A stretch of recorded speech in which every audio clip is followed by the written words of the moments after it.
नमस्कार मित्रांनो 4 जानेवारी रोजी झालेल्या मंत्रिमंडळ बैठकीत आपल्या राज्य सरकारने अनेक महत्त्वपूर्ण निर्णय घेतले।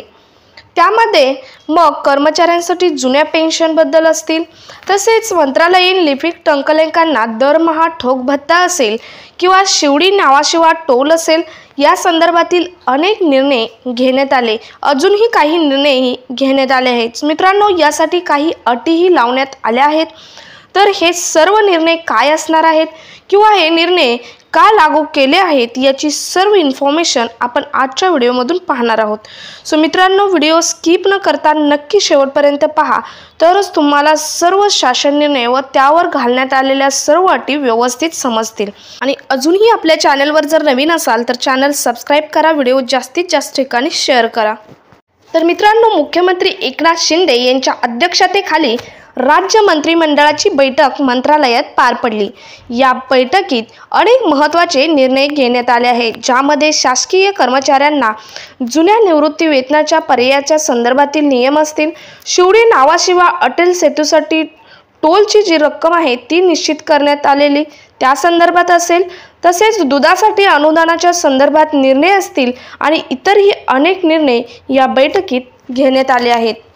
तर मित्रांनो, हे निर्णय कोणते असणार आहेत? तर पहिला आहे नोव्हेंबर 2005 पूर्वीच्या जाहिरातीनुसार नोव्हेंबर 2005 नंतर रुजू झालेल्या शासकीय कर्मचाऱ्यांना जुन्या निवृत्ती वेतन योजनेचा पर्याय। तसेच दुसरा आहे अटल बिहारी वाजपेयी शिवडी नावाशिवाय अटल सेतूसाठी पथकर निश्चित करासाठी 250 रुपये। तसेच तिसरं दूध उत्पादक शेतकऱ्यांना मोठा दिलासा, दुधासाठी 5 रुपये प्रति लिटर अनुदान असणार आहे। त्यानंतर चौथा आहे ते म्हणजे विदर्भातील सिंचन अनुशेष दूर करण्यासाठी वैनगंगा, नळगंगा तसेच प्रकल्पास पाणी उपलब्धतेची अट शिथिल करणार। तसेच मित्रांनो, मंत्रालयीन लिपिक टंकलेकांना दरमहा 5,000 रुपये ठोक भत्ता देण्यात येणार आहे। त्यानंतर 6वा निर्णय आहे तो म्हणजे पॉवरलूमला प्रोत्साहन देण्यासाठी इचलकरंजी पॉवरलूम मेगा क्लस्टरला भांडवली अनुदान 400 उद्योगांना याचा फायदा होणार आहे। मित्रांनो, 7वा आहे ते म्हणजे रेशीम उद्योगाच्या विकासासाठी सिल्क समग्र 2 योजना राबविणार, त्यामुळे रेशीम शेतकऱ्यांना मोठा फायदा किंवा लाभ होणार आहे। सो मित्रांनो, त्यापुढील निर्णय आहे तो म्हणजे 8वा निर्णय द्राक्ष उत्पादकांच्या हिताची वाईन उद्योगास प्रोत्साहन योजना 7 वर्षासाठी राबविण्यात येणार आहे। सो मित्रांनो, ही शेतकऱ्यांसाठी चांगली न्यूज आहे। त्यानंतर पुढचा आहे 9वा तो म्हणजे नांदेड बिदर नवीन ब्रॉडगेज प्रकल्पाला वेग देणार, यासाठी 750 कोटीस मान्यताही देण्यात आली आहे। त्यानंतर 10वा आहे तो म्हणजे सहकारी संस्थांच्या अधिकाऱ्यांविरुद्ध अविश्वास प्रस्तावासाठी कालावधी वाढवला जाणार आहे। यानंतरचा पुढचा निर्णय असणार आहे तो म्हणजे जुनी निवृत्ती पेन्शन वेतनधारकांसाठी 1 नोव्हेंबर 2005 पूर्वीच्या जाहिरातीनुसार शासन सेवेत 1 नोव्हेंबर 2005 रोजी किंवा त्यानंतर रुजू झालेल्या शासकीय कर्मचाऱ्यांना जुन्या निवृत्ती वेतन योजनेचा देण्याचा निर्णय हा 4 जानेवारी 2024 रोजी घेण्यात आलेल्या मंत्रिमंडळ बैठकीत झाला। या बैठकीच्या अध्यक्षस्थानी मुख्यमंत्री एकनाथ शिंदेजी होते। मित्रांनो, अशा शासकीय अधिकारी व कर्मचाऱ्यांना केंद्र शासनाच्या धर्तीवर महाराष्ट्र नागरी सेवा निवृत्ती वेतन नियम 1982 तसेच महाराष्ट्र नागरी सेवा निवृत्ती वेतनाचे अंश राशीकरण 1984 व सर्वसाधारण भविष्य निर्वाह निधी व अनुषंगिक नियमांच्या तरतुदी लागू करण्यासाठी एक वेळ पर्याय देण्यात येत आहे। सो मित्रांनो, संबंधित राज्य शासकीय अधिकारी किंवा कर्मचारी यांना जुनी निवृत्ती वेतन व अनुषंगिक नियम लागू करण्याचा पर्याय याचा शासन निर्णय प्रसिद्ध झाल्यापासून 6 महिन्यांच्या कालावधीत देणे बंधनकारक राहील। जे राज्य शासकीय अधिकारी व कर्मचारी या 6 महिन्यांच्या कालावधीत जुनी निवृत्ती वेतन योजना लागू करण्याचा पर्याय देणार नाहीत, त्यांना नवीन परिभाषित अंशदान निवृत्ती वेतन योजना लागू राहील। सो मित्रांनो, अधिकारी व कर्मचारी यांनी प्रथम दिलेला पर्याय हा अंतिम राहणार आहे।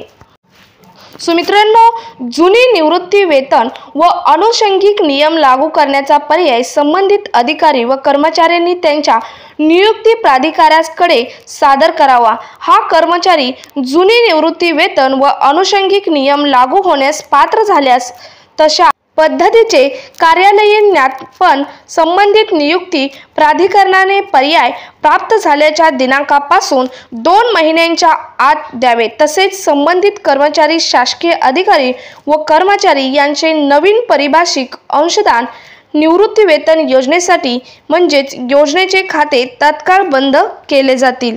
सो मित्रांनो, जे अधिकारी व कर्मचारी जुनी निवृत्ती वेतन व अनुषंगिक नियम लागू करण्याचा पर्याय निवडतील त्यांचे भविष्य निर्वाह निधीचे खाते उघडण्यात येईल व सदर खात्यात नवीन पारिभाषिक अंशदान निवृत्ती वेतन खात्यातील त्यांच्या हिश्श्याची रक्कम व्याजासह जमा करण्यात येईल। सो मित्रांनो, जुनी निवृत्ती वेतन व अनुषंगिक नियम हा पर्याय स्वीकारणाऱ्या अधिकारी व कर्मचाऱ्यांच्या नवीन पारिभाषिक अंशदान निवृत्ती वेतन खात्यातील राज्य शासनाच्या हिश्श्याची रक्कम व्याजासह एकत्रित निधीत वळती करण्यात येईल।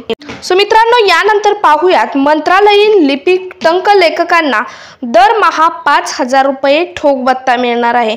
तो कसा? तर मंत्रालयीन लिपिक टंकलेखकांना दरमहा 5,000 रुपये ठोक भत्ता देण्याचा निर्णय आज झालेल्या मंत्रिमंडळ बैठकीत घेण्यात आला। सो मित्रांनो, मंत्रालयीन कामकाजाचे विशिष्ट स्वरूप लक्षात घेता हा निर्णय घेण्यात आला आहे। या निर्णयामुळे 11,34,60,000 एवढ्या खर्चास देखील मान्यता देण्यात आली। सध्या मंत्रालयातल्या सर्व प्रशासकीय विभागांमध्ये लिपिक टंकलेखकाची संख्या ही 1891 इतकी असून त्यांना याचा लाभ हा मिळेल। मित्रांनो, यानंतर पाहूयात अटल बिहारी वाजपेयी शिवडी नावाशिवा अटल सेतूसाठी पथकर करासाठी 250 रुपये। अटल बिहारी वाजपेयी शिवडी नावाशिवाय अटल सेतूसाठी पथकर निश्चित करण्यात आला आहे। सर्वसाधारणपणे पथकर आकारणीच्या नियमाप्रमाणे वाहनांसाठी येणाऱ्या दरापेक्षा 50% कमी दराने पथकर आकारण्याचा निर्णय आज झालेल्या मंत्रिमंडळ म्हणजे 4 जानेवारी 2024 रोजी झालेल्या मंत्रिमंडळ बैठकीत घेण्यात आला। या करासाठी 500 ऐवजी 250 रुपये आकारण्यात येतील। वारंवार प्रवास करणाऱ्या प्रवाशांकरिता परतीचा पास एकेरी पथकराच्या 1.5 पट, दैनिक पास एकेरी पथकराच्या 2.5 पट आणि मासिक पास एकेरी पथकराच्या 50 पट अशी सवलत देण्यात आलेली आहे। सो मित्रांनो, अटल सेतू या सागरी मार्गाच्या दोन्ही बाजूने शिवडी येथील फ्लेमिंगो पक्ष्यांच्या संरक्षणाकरिता पहिला 0 ते 4 किलोमीटर दरम्यान दोन्ही बाजूनी ध्वनी संरक्षण व अतिसंवेदनशील अशा भाभा अणुसंशोधन केंद्र व माहूर येथील तेल शुद्धीकरण केंद्र या 4 ते 10 किलोमीटर अंतरांमध्ये दृश्य अडथळे बसवण्यात आलेले आहेत। अटल सेतूसाठी आकारण्यात येणाऱ्या पथकर दराचा 1 वर्षानंतर आढावा घेऊन वरील निर्णय हे घेण्यात आले आहेत। सो मित्रांनो, तुम्हाला समजलेच असेल की 4 जानेवारी 2024च्या मंत्रिमंडळ बैठकीत काही महत्त्वपूर्ण निर्णय घेण्यात आले आहेत। सो मित्रांनो, हे निर्णय सर्वांसाठीच आहेत, अगदी जनरल नागरिकांपासून सीनियर सिटीजनपर्यंत सर्वांसाठीच हे निर्णय महत्त्वाचे आहेत। सो हा व्हिडिओ जास्तीत जास्त ठिकाणी शेअर करा। भेटूयात पुढच्या गव्हर्नमेंट नवीन अपडेट सोबत। तोपर्यंत Jai Hind, Jai Maharashtra, stay happy, stay healthy.